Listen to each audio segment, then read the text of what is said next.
Ya pemirsa, Kejaksaan Agung menetapkan mantan Mendikbudristek Nadiem Makarim sebagai tersangka kasus dugaan korupsi pengadaan laptop Chromebook.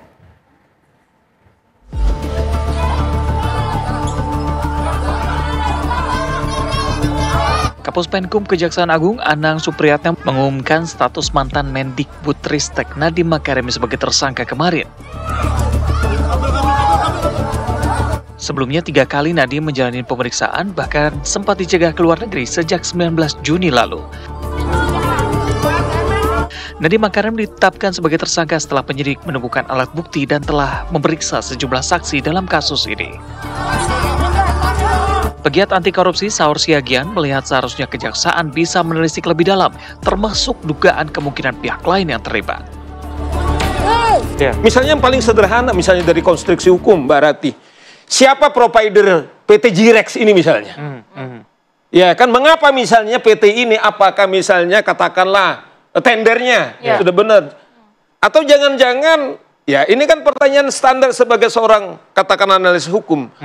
Mengapa misalnya Nadiem mengatakan jujur, apakah jangan-jangan dia ada aktor-aktor lain lagi yang lebih tinggi dari dia, sehingga program ini tetap jalan. Padahal kalau menurut penyidik, katanya sudah ada pada saat itu Chromebook ini tidak cocok dengan karakter daripada Indonesia. Nanti mungkin Mas Jejen lebih ini. Bukan persoalan Chromebook atau Microsoft-nya bagi saya. Tapi bagi saya lebih kepada apakah misalnya yang dipertanyakan oleh publik juga harga yang dikeluarkan oleh kementerian itu logis.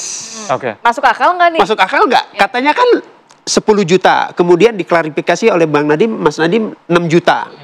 Kemudian netizen bilang, ini cuma 1,6 juta kalau di pasaran gitu. Nah saya kira problemnya di situ. Pilihannya pada Chromebook atau OS lain itu menjadi tidak masalah ketika variabel-variabel harga misalnya kan di situ. Saya kira yang dimaksud kerugian adalah di situ poinnya. Karena ini kan 1,1 juta. Chromebook gitu, lumayan signifikan sekali gitu.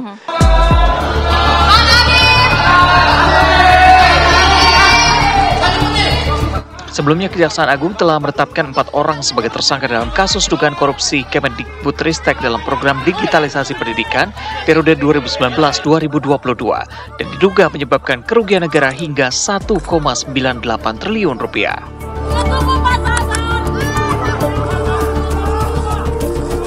Tim TV One mengabarkan.